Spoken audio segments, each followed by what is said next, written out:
As someone who people look at as an expert on dreams, somebody who's worked with thousands, literally thousands of dreams, hundreds and hundreds of dreamers, my main advice as an expert is to not trust the experts.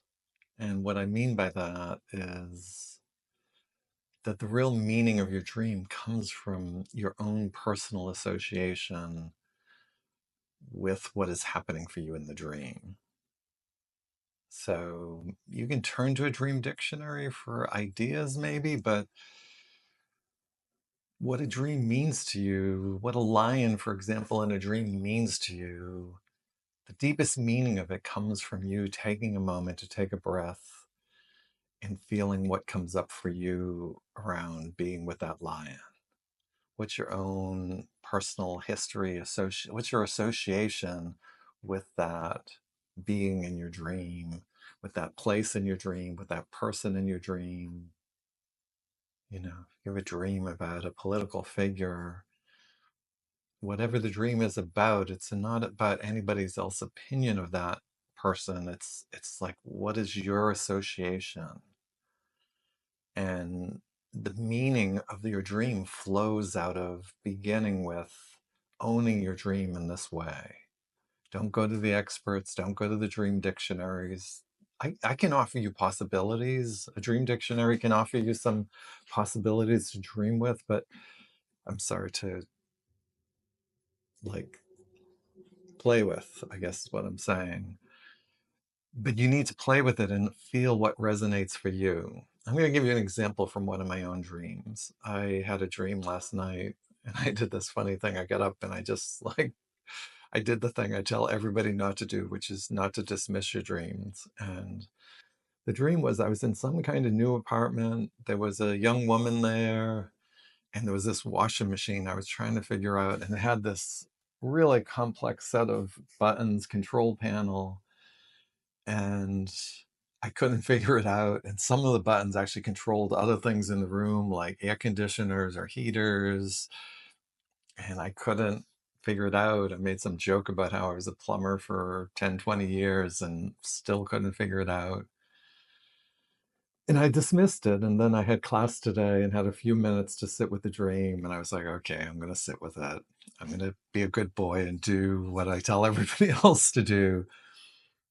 But it just seemed like a ridiculous dream. It seemed like, what does this have to do with anything? And then I remembered one time talking to my dad. My mom had Parkinson's for 23 years, and at a certain point, she was debilitated enough to not be able to use the washer and dryer. And I don't remember the exact details of the conversation, but I remember talking to my dad about him learning how to use the washer and dryer and how mom had always done it. And I don't think it's like he didn't know how to use it. It was just like he didn't totally know the ins and outs of it. And it totally changed the dream for me. It totally like having that my own personal association with the dream. It wasn't just some silly story about some washing machine and buttons and being with this other person and making this self-deprecating joke. It was about that association. And then from that place, I just felt into how, like, there's something about doing these YouTube videos and doing this book that I'm working on and starting to think about coming back out into the world. That's just really like, I don't know exactly, like something about starting over the way my dad, like it was a whole different world when mom got sick and couldn't do everything around the house. And his whole life was turned upside down and changed. And in some ways, it's like with the washer and dryer, he had to start over. He had always worked hard. He'd always helped in different ways, food shopping, etc. around the house. But it was a whole new world for him to have to do the laundry and take care of my mom. Mom had always been the caretaker in the family. And God bless dad. He's passed now. But it was like starting his life over. And I haven't had a lot of time to be with that dream, but it changes the whole meaning of the dream when I remember that association. One, it gives the dream meaning to begin with. It's like, oh, how am I like my dad in that moment? Or what does that bring up for me thinking about starting over and not knowing how to use the washing machine? what is that like for me to be in a place where I'm not an expert? It's interesting because that's what I'm trying to teach here, is like to actually be in that space of the unknown, to be a student of your own dreams, to trust your own relationship to your dreams. And that's where the magic starts to happen for people. Like, it's where what some people call the metaphorical process begins. But you don't want to use some metaphor that doesn't have anything to do with you. You want to use a metaphor that has to do with your own association with the dream. So the idea of that being with the washing machine, being a place of starting over, that's a metaphorical story. And then so you start there with your association and what it means to you and what resonates for you.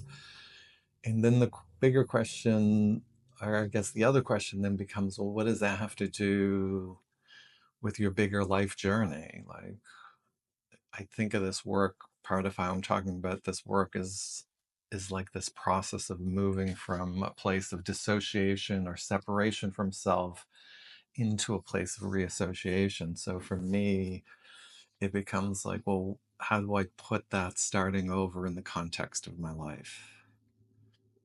It's in some ways it's not the first time I've started over. I lost a brother when I was 17, and there was a whole process of starting over when he died.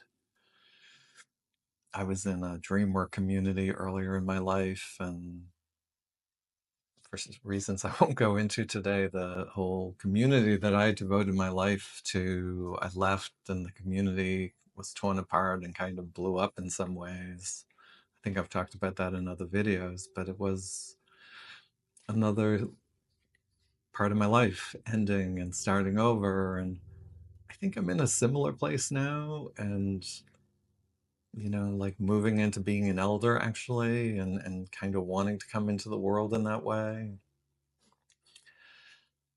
And I don't want to like make this about my own personal process, but I want you to like, I'm trying to give you an example of how to like, one, notice the first thing. Like, so for me, the first thing that comes up is like this dismissal of the dream. So the first thing we have to do is, in a way, is just notice that. Like, even me, who's worked with dreams for 20 years and teaches everybody not to dismiss their dreams, like has that immediate impulse sometimes to dismiss a dream.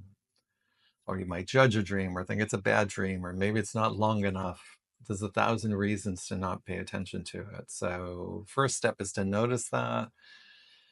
And then the next step is to pick a moment in the dream. For me, it was kind of an obvious moment. All the juice was in the dream, all the energy in the dream was around that moment, trying to figure out the buttons and other things turning on, and just feeling into like, well, what is that like for you? And are there memories or associations somewhere in your unconscious that come up in that moment? And when you make space for that, you'll be amazed at how many times that memory associations come up, like in this case. But even if a memory association doesn't come up, you can still work with just that feeling. Like, I'm in kind of a place, as someone who used to be a plumber, I'm in kind of a place of starting over, like learning something completely new that I feel like I should know how to do. And so you can always work with the association, both on the level of a memory association and also just like an experiential association. What is this experience for me? What's my association with this experience?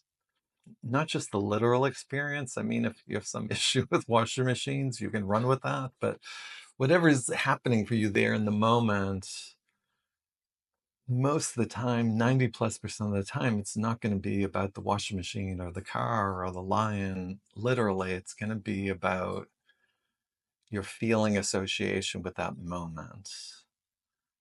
And then the next step is really like, how do I be with that association and process it, kind of be with it in relationship to my life's journey. So for me, it's like, okay, can I learn to be in the unknown? Can I learn to be in that process of being a beginner again? I don't know how to do YouTube. I don't really know how to write a book. I don't know how to be an elder. In some ways, I'm a baby elder, kind of learning to come out into the world as a teacher in a different way. And so it's those kinds of three steps, and kind of looking at like, where do those feelings come up in your life, and can, for me, like just thinking about that dream, like, can I just be in the unknown in that moment?